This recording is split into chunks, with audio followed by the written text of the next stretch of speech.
Hi there. In this video, I want to explain to you my adaptive business plan system. And it's about build it as you go and don't just plan. My name is Boomy Tokan. All right, let's get straight into it.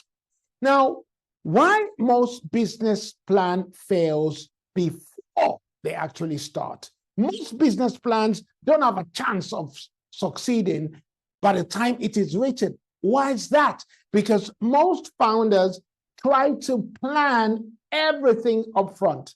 They spend weeks writing a document before they've tested a single thing in the real world. Okay, so that is one of the reasons why the plan has failed already, because they plan everything up front before they try anything. Everything written in that plan, every text written in that plan is based on assumptions. It's not based on proper test in the real world. They delay in taking action because they're waiting for and looking forward to a perfect plan. So somebody asked a question. So what should I do? In the last two videos, we talked about traditional business plans don't work, and we talked about why most business plans fail. So hang on, if traditional business plans don't work and most business plans fail even before they start, so what should I do? What is the best way forward? That's what I'm going to show you today. Let's look at what I call the adaptive business plan system.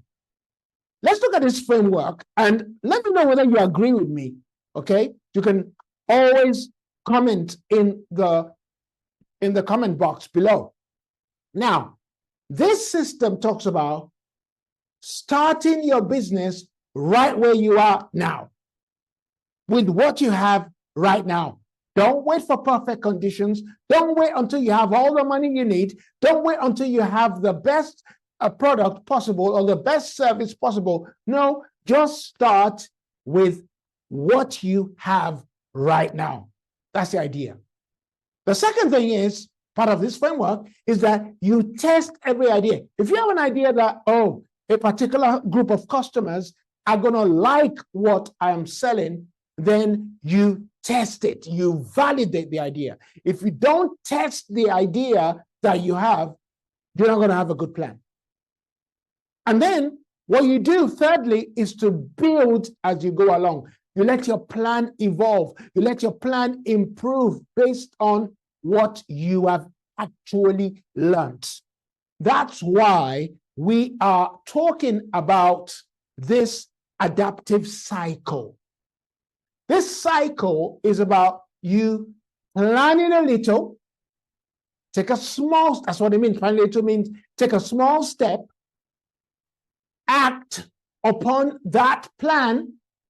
So you think, all right, I want to sell to a group of people that work in the medical field. So I want to sell this product to nurses. Okay, make a call to some nurses that you know. Ask a neighbor who is a nurse.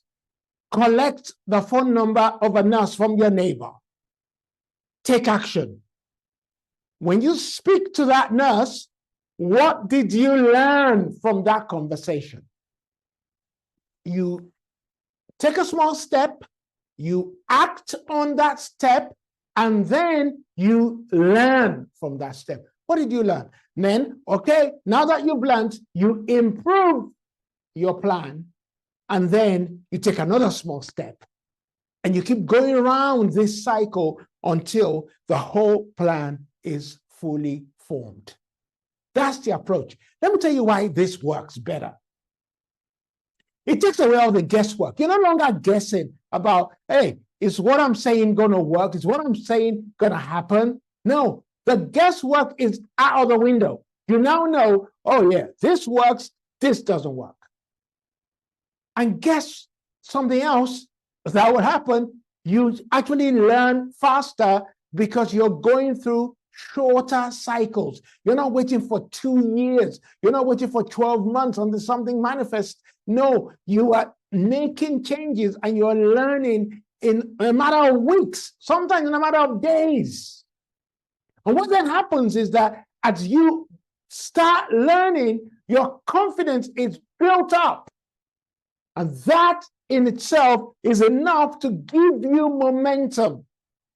It's enough to enable you to avoid waste and spend more time making money and working on ideas that you have tested.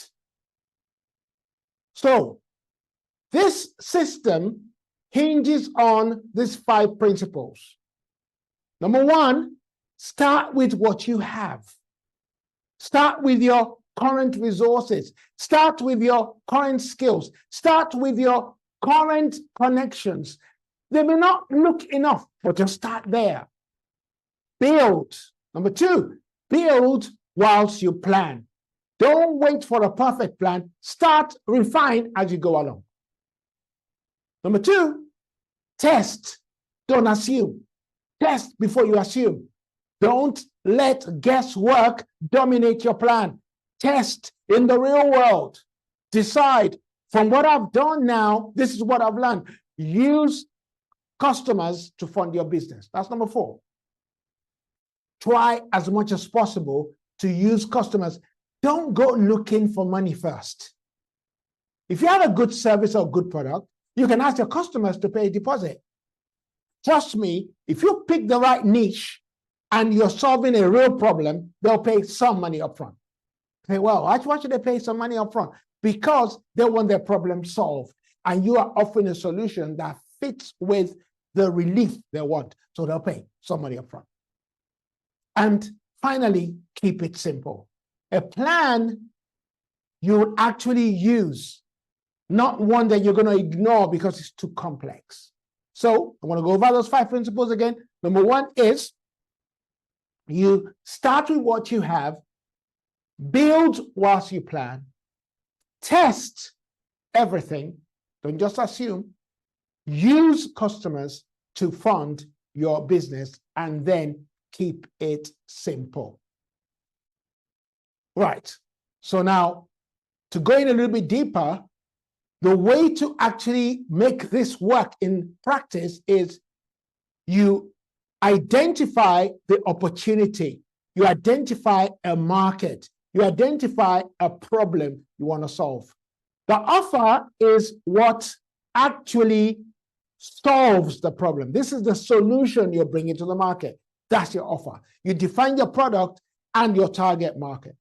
Then you test, you validate with real customers. You don't just say, oh, I think it's going to work. No, you go to those customers with your offer, with your product. It's only then you are able to start writing your plan. And then finally, you need to make sure that you track your numbers. In subsequent videos or workshops, we're going to be going into this in real detail. But let me go over it again. The opportunity, what's important is identifying the opportunity, which is the problem you're going to solve, then the offer you are making to the target group, and then the proof that you have that, yeah, what you're saying really works because you validated it with real customers. Now you start putting together your plan and your next steps, and then you track the figures, track the money issues, track how much you're going to make and how you're going to make it. Now, this is why this is completely different from traditional planning. It's just not the same thing, because a traditional business plan, the approach is you write long detailed document and you plan by sitting somewhere and just, maybe you use it, maybe you won't. But this approach, you start building immediately with what you have. You start testing in the real world and you start learning. You start taking small steps consistently and you start planning and allow your plan to evolve even as you grow your business. So you just need 3 things to begin. That's all. That's all you need. If you're starting out your business or you're launching a product, you need 3 things to begin. What are those 3 things? Number 1 is to start where you are. Number 2 is a simple plan. You don't need a 40-page plan. And number 3 is that you need the willingness to act upon the steps that you have determined. If you can do those 3 things, you put together an amazing plan. All right. Next, we're going to go step by step into some of the most important questions that you may have in your mind that I've shown you today. I talked about the opportunity, the offer, the validation, which is the proof. And then what do you do next? You start planning, start writing down your plan. And number 5 is that you step out by calculating the numbers. If you like what you've heard today and you think it can really help you and you want to go a little bit further, do contact me. However, if you liked what you heard, do like it. And if you like it, do subscribe to the channel. And I'll see you in the next video. God bless.